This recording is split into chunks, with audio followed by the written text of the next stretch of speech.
And welcome in to the Thursday, or maybe Friday as you're listening to this, edition of the Fantasy Alarm Fantasy Baseball Podcast. Obviously, we know we have our early week one, but now we're going to start adding in a, depending on how you look at it, mid to late week one, where we're going to touch on injuries that have happened since the last time that you listened to this podcast, as well as some weekend streamers.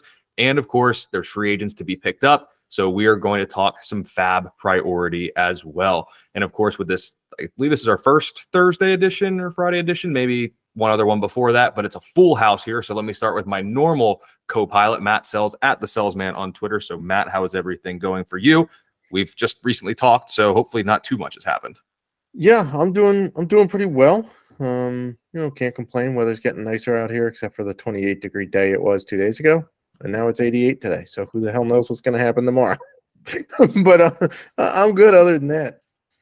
Absolutely. And then, of course, the last time that James Grande was here in the podcast, we were talking all about Michael Conforto. So, of course, as we're recording this, he homers. So James decided to jump on. So at _real_Grande with us here. James, how are you, my friend? Yeah, I felt like crashing the party. I was going to just tell Colby I was proud of our boy Michael Conforto, but I decided to stay around. I'm doing well, Colby. Been a good start to the year, I think. My FSGA team is doing very well to start the year. Knock on wood. I hope it doesn't. That doesn't. But I have Michael Conforto there, so probably even better start. So doing good. Happy to be here. Thanks for having me, and I'm excited to get this Thursday pod because I think it's a lot of important stuff heading into the weekend and heading into next week. The week after as well, things that we're going to discuss here. Absolutely. And of course, we've been seeing a lot in the Discord, a lot of questions with Fab. So like we said, we wanted to get this mid to late week edition out so that your teams are primed and ready not only for the weekend ahead, but potentially even the rest of the season with some of these guys. But before we start talking about guys to add to your team, have to talk about some guys that may be subtracted from your team for maybe the next couple weeks per se. So the big news that broke, Eloy Jimenez, mountain of a man in the outfield, soft tissue injuries have been unkind to him in the past, and it struck here already just a week into the season. I believe the last time I saw it's 2 to 3 weeks that he'll be out. Matt, what are you doing here with the Eloy injury? We're obviously holding him. Is there any big movers or shakers or winners or losers from the Jimenez injury that he suffered here? I don't think so. I mean, Jake Berger got called up to fill the spot, but I don't think that's a huge game changer there. I know there was some talk about Oscar Colas, but the White Sox manager came out and said he's not a platoon role. He's an everyday guy. So the Jimenez injury didn't have anything to do with him other than, it's just time to circle the date on the calendar again for Eloy. Like, I feel bad for the guy, but they should really take the Astros route, what they're doing with Jordan, and just stick him at DH. So he just has to hit 4 times a game and not move. And not move.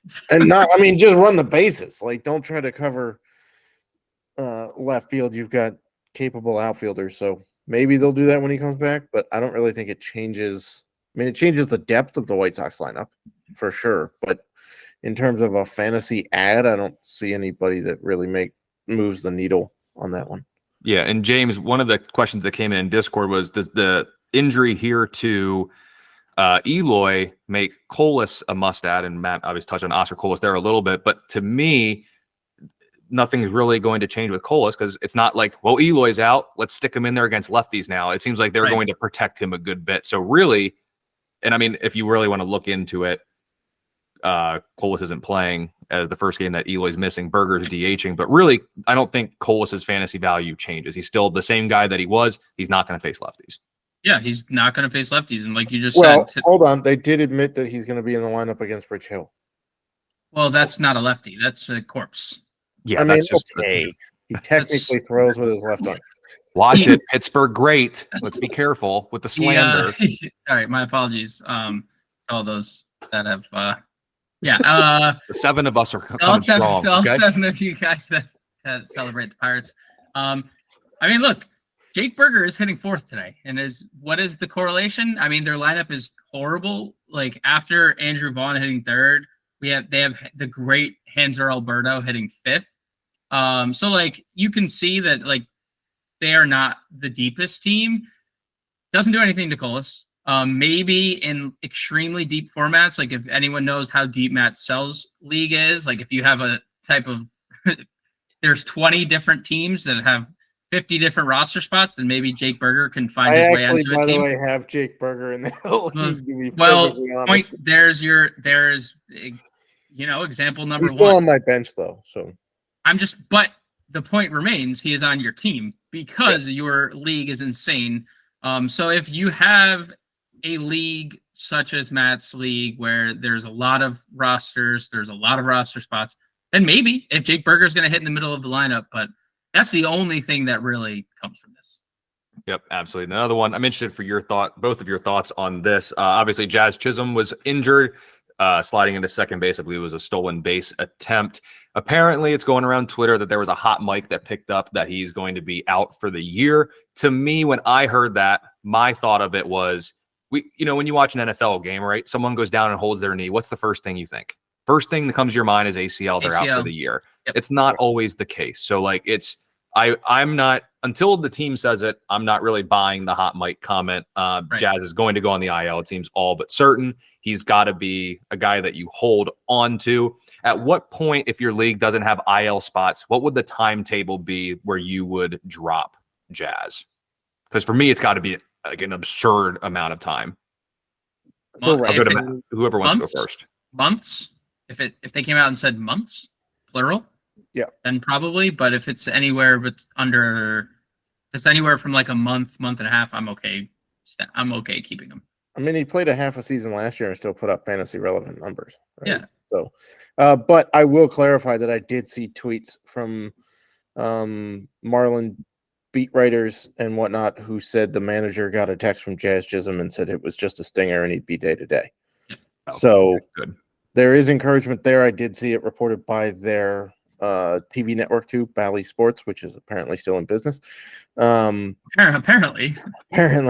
But I did see that it was a stinger, which is good. But if anything else, if he's still feeling iffy in a couple of days and they go for scans, then we'll still have to watch it. But my heart did jump out of my chest a little bit when I saw him get injured because I do have him on as a keeper in my fantasy team. We're just talking about Matt's fantasy team today. That's really what this podcast is about. I'm just dodging bullets over here is what's happening. So as of right now, he's day to day, which is good news for everybody that drafted him, hoping for a 2030 season from him. But I would say that this may hold him off from stealing bags for a little bit. Sure. And I'm not even sure it was the bag. I think he slid into the guy's leg. From the center field camera, it looked like his shoulder hit the shortstop's leg. So we'll see if it changes what he does on the base paths going forward. But I'm still fine with him going like 2020. Josh Donaldson might miss a couple of games. I believe it was hamstring tightness, I think I saw for him as he's getting older. No surprise there. So he James rolled out of bed the wrong way.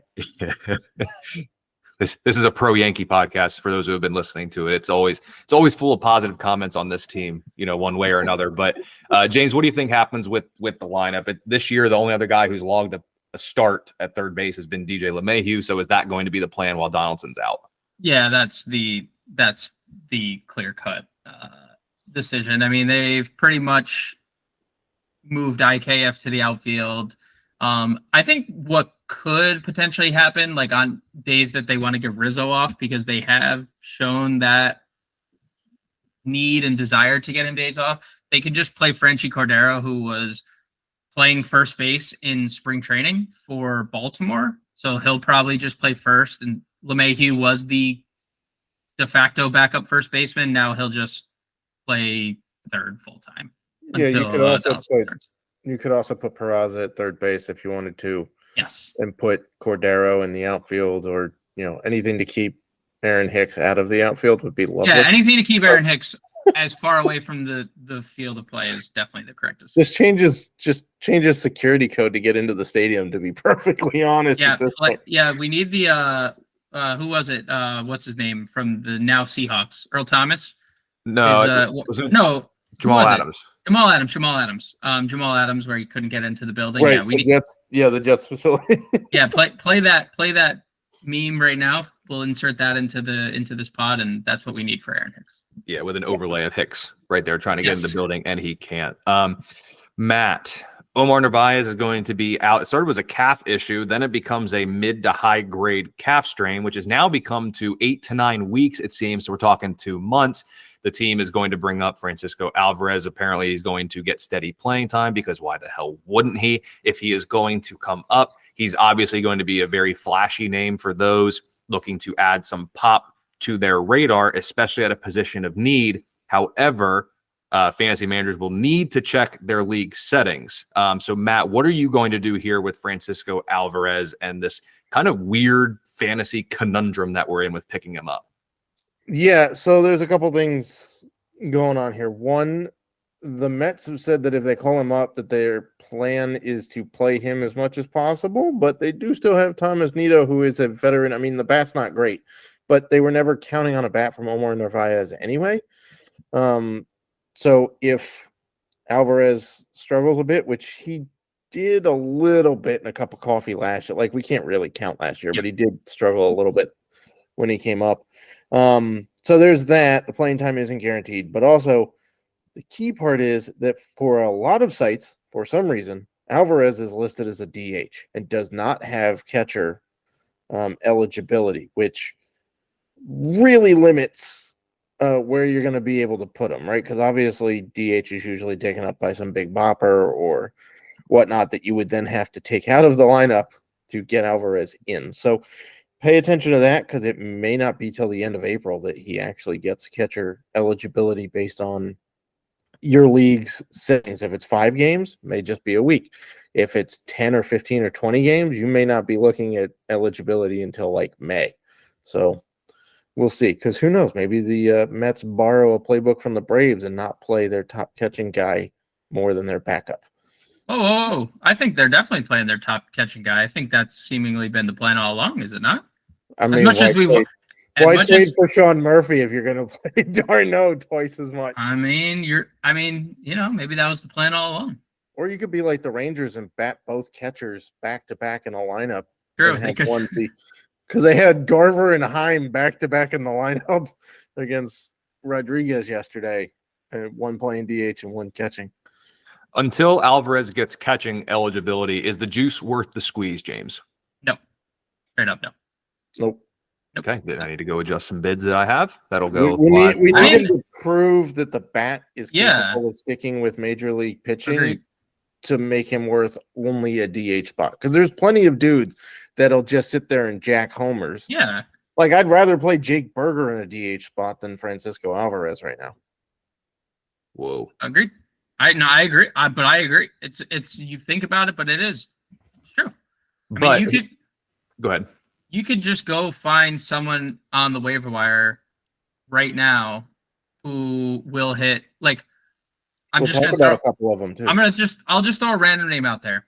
Jorge Soler. I'm just looking at in one of my ESPN leagues waiver wire. Right, he's already hit 3 home runs this year.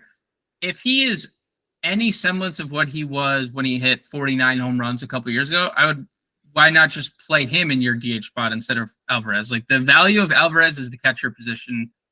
And that's really what it boils down to, just given the lack of depth there. So, not to mention that Omar Narvaez was batting 9th for the Mets, right, in the catcher spot. So if you assume that Alvarez is going to bat either 8th or 9th, and everybody else gets bumped up one, then he's getting less at bats, less run production, upside. And Soler is batting in the middle of a pretty decent Marlins lineup.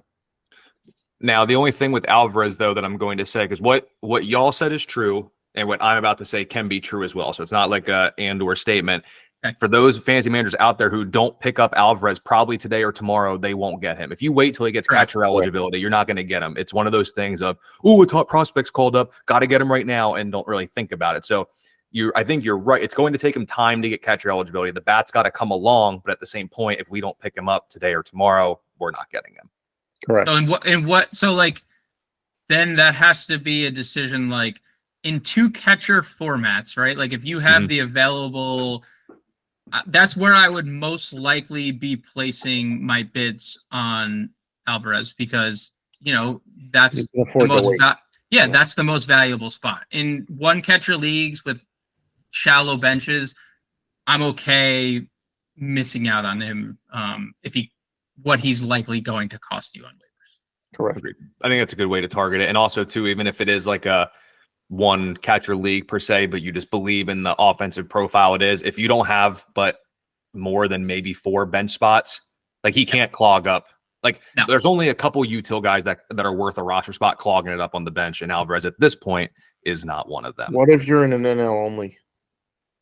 That's a different story. That's like one catcher at that NL point, only. yes. Then you're bidding. Because he's the only hope for a good catcher coming unless the trade deadline, but that's not for another 3 months. You're bidding a lot of fab to get him in that scenario. Yeah.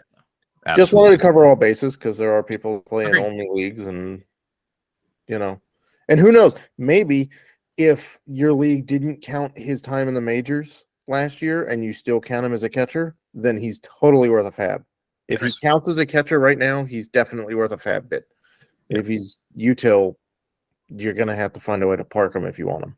I understand a new prospect comes up. It's very flashy. It's very exciting to quickly be enamored by everything they do. Before doing it, just check what position is listed to their name, look at your league settings, determine if it's worth it from there. So Alvarez is going to be one of the splashier priority pickups here, but there's a couple other guys I want to kind of talk about here. So a couple infielders have really popped off of late in Milwaukee. We got Brice Turang in St. Louis, Nolan Gorman, who was a favorite dart throw of mine late, and Pittsburgh legend Ji-Hwan Bae has been a contact and speed guy to start the year here. So all of these guys have second base eligibility. I think Turang might have another position depending on your league. Yeah, depending on the league, he might have second and short. So I'll start with you, Matt. Of those 3, Turang, Gorman, and Bae, which of those would you prioritize, or even how would you order them in terms of picking them up? Okay, so again, not to make this about me, but I have a dynasty league. And I traded for Gorman last year, and I traded for Turang, or I picked up Turang in the draft. If you made the show sheet, I would say you're done with the show sheet anymore, but I'm the one who made it. So yeah, correct. So you're in the clear. You're safe. You're I don't okay have Bae, but I do have another middle infield prospect for the Pirates and Nick Gonzalez on that dynasty. So we're covered with with the same teams. Anyway, how I would rank them would be Turang, and then Bae, and then Gorman for me. Turang has guaranteed playing time right now. He's the starting second baseman. He's got a pretty decent spot in that lineup. His bat is producing. He's a nice combo of power and speed and has a pretty decent hit tool. Bae comes second for me because he plays like 4 positions. I wrote him up in the prospect report that came out Wednesday. He plays second. He's got experience at short. He's played center field, left field. They're going to play him a bunch of different spots. He's got a very nice hit tool. If you're in an on-base league, he's also very good at on-base percentage, and the speed plays. Now, is he going to hit a lot of homers? No. In 300 and something career games, he's got 17 total homers, and 8 of those came last year at AAA. So, he did hit one over the monster the other day, but even a blind squirrel finds a nut at some point. I cannot believe that ball got out, by the way. Yeah. Looking at that, I just cannot believe that was a home run. I think the wind helped a little. I think somebody turned on a fan at the right time and blew it up over that was nuts.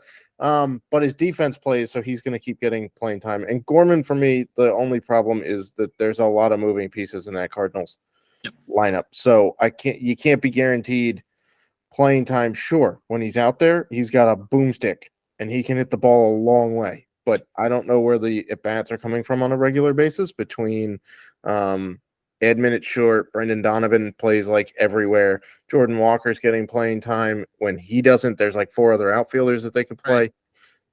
So New bar on the IL coming back is just going to muddy the waters. Correct. So that's how I rank them is Turang, Bae, Gorman. James? I'd rank them the same way. And it's close. I think I'd probably put Turang comfortably first. Just given, we're looking at a kid who's going to steal 30 bases with the way that people are running right now. Bae could also steal a bunch. Gorman, it's just the playing time. The other 2, I feel more secure about their playing time. And Turang's coming off back-to-back 21-30 seasons in the minor leagues across different levels. So yeah, I mean, could it be 40 if he, has 500 at bats? Maybe. yeah. Yep. I'm gonna go the same way too. Turang, Gorman, Bay, and then for those that are needing some help in the outfield, Brian Anderson has popped off of late, to say the least, and Jose Siri was a favorite of mine, and he's showing a little bit of power, speed as well. One guy that's been mentioned in the Discord a lot that we didn't write down here is another guy in Milwaukee, in Garrett Mitchell. So let's go with these three guys. If you need some outfield help, how would you rank Brian Anderson, Jose Siri, and Garrett Mitchell? James, I'll come to you first. I'm probably gonna start with the two Milwaukee guys. I might lean Anderson because we have the multi-position eligibility there with third and the outfield. And then go Mitchell and then go Siri. Siri kind of falls into that issue where Tampa has a ton of moving parts, and he's been hitting 8th or 9th, and he's been doing most of his damage against lefties this year. So I'd like to see the bat come around against righties more. So I'd go Anderson, Mitchell, Siri. Very close between the two Milwaukee guys for me. I'm going the same way as James. My only hesitation on Mitchell is if his wife is in the building, because when his wife that was a wild post game interview. That was hilarious. Did you see her comment? Yeah, did you see her tweets? Yeah, say it to my face. And then she had the screenshot from Mean Girls when the guy shows up to the all girls meeting with the blue hoodie on, and she was like me trying to sneak into AmFam Field after my husband put me on blast. Yeah, by the way, she's a professional softball player for USA national team, so it's not like she's a slouch either. So, but yeah, I'll agree with James. Brian Anderson for multi-positional stuff, Garrett Mitchell, and then Jose Siri. Yeah, given how much we talked about like third base in drafts, how quickly it fell off, Anderson having eligibility there gives him the nod for me as well. If you need pitcher help, quite a few guys out there. Tyler McGill seems to be one that's really jumped off. He obviously, the strikeouts are there. His spot in the rotation seems fine with the multitude of injuries that the Mets pitchers have experienced this season. So are you guys intrigued by Tyler McGill here moving forward? Matt, come to you. Yeah, I was going into drafts because I just figured, obviously we got the news on, was it Quintana was going to be out for 3 months probably prior to fantasy draft. So that to me opened a spot for McGill. I know Peterson was kind of in the running there too, but I liked him. I mean, he had a very good year for them last year. So I think even when some of their injured pieces come back, I could see the Mets going to a 6-man rotation just to preserve some arms at that point. So I'm perfectly fine with getting some pitching depth from Taylor McGill.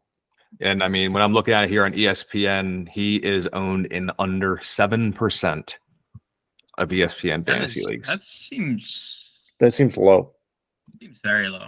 Very. Because I bid in FSGA, I didn't bid over, but I was tripled. Someone bid triple the amount I bid on Tyler McGill.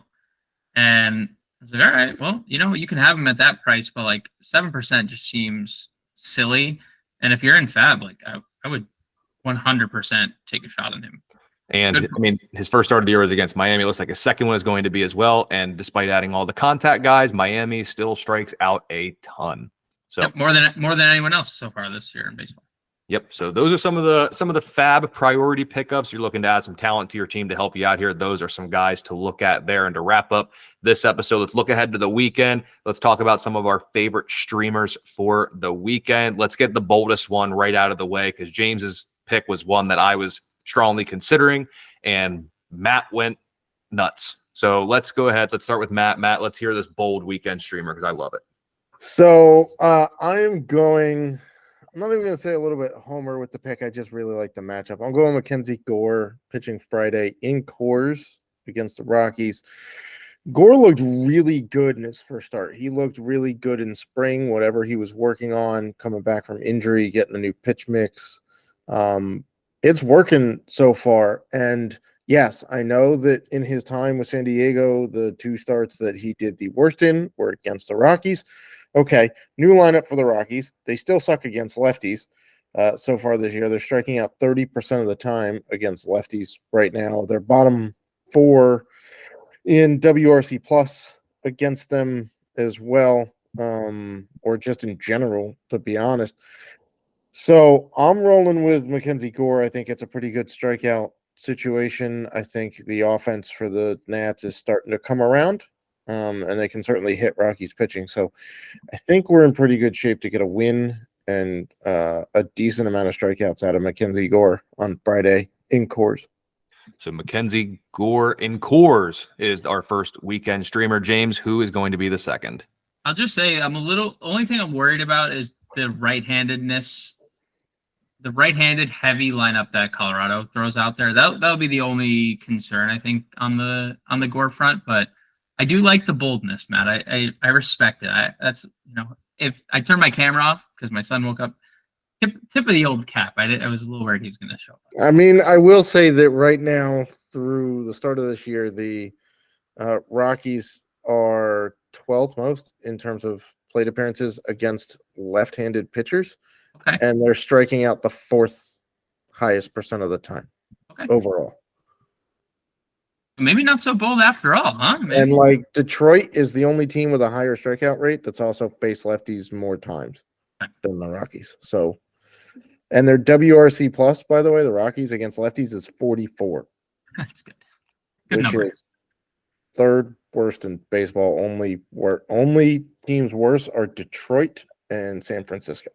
Good number, 44. I'm gonna go with Justin Steele as my streamer because he was one of the steals of the draft. Nice. I mean, look, there should have been more hype coming in on Justin Steele after last year. I mean, a guy who posted a 25% strikeout rate. He is a pretty good control guy. He really, 26% hard hit rate. He was a 52% ground baller last year. Really just profiles as a very good pitcher. And unfortunately was just on a very bad team. I understand the Rangers are a pretty potent offense at times, but I think Justin Steele could limit the damage here. Now, let me just check. I mean, we just saw Grayson Rodriguez shut them down pretty decently in his first start. And I think the only worry would be if we have wind in Wrigley Saturday afternoon. Blowing out specifically. Blowing out specifically, right. So if there's wind in Wrigley, I am definitely more hesitant about going to Steele. But if there's no wind blowing out, there's a lot of strikeout upside here. And he just profiles as a good pitcher and someone that I want to add kind of everywhere. The Justin Steele pub was not for a lack of trying here. I'll tell you that. I wrote about that guy. I saw that. I did see that. I did see that prior to the draft. And I almost picked Steele for my streamer of the weekend, so I had to pivot because I like Steele a lot. He was my number 2. But for me, I'm going with Mike Clevenger, still on less or owned in fewer than 20% of ESPN fantasy leagues. Looked good against Houston, did have 3 walks, but I'll take the 8 strikeouts over 5 innings. Now he gets Pittsburgh. So at the time of we're recording, Pittsburgh has the 12th highest strikeout rate against right-handed pitching with an 82 WRC plus. So that's bottom 10 in the league with an OPS beneath 700. So not quite sure what's going to happen there, but Clevenger's a guy who is relatively low owned. He looks good. I have concerns with him long-term, considering he literally threw 2 pitches like 95% of the time in his opening start. How long can he survive with just 2? He might need to kind of consider that. But against Pittsburgh, he might be okay. And by the way, the current wind forecast for Wrigley Field on Saturday is 7 miles an hour, which is not not all that bad. I'm not even sure it matters which way it's blowing at that point. Yep. So those are your weekend streamers from us here. So Mackenzie Gore against Colorado, Justin Steele against Texas, Mike Clevenger against Pittsburgh. Make sure to get those bids in for some of the guys we talked about, mainly Brice Turang and Brian Anderson. And if you are going to spend big for Francisco Alvarez, you better have a plan. You better know what you're doing and check your league settings. And once you look at them again, because you don't want to get caught up a creek without a paddle, or else you are in some trouble. So that'll do it for this episode of the Fantasy Alarm Fantasy Baseball Podcast. Give me a follow on Twitter at Colby R. Conway. You can follow Matt on Twitter at the Selzman, and you can give James a follow at the_real_grande. I believe I have that right. At the underscore king. That's right. So give him a follow there. Check out all the great content that we have here at Fantasy Alarm. If you're not in the Discord yet, get yourself some information to join the Discord so we can talk there, answer any and all questions that you may have. And of course, always give context about the league settings. So that'll do it for this episode, and we'll see you early next week for the next edition of the Fantasy Alarm Fantasy Baseball Podcast.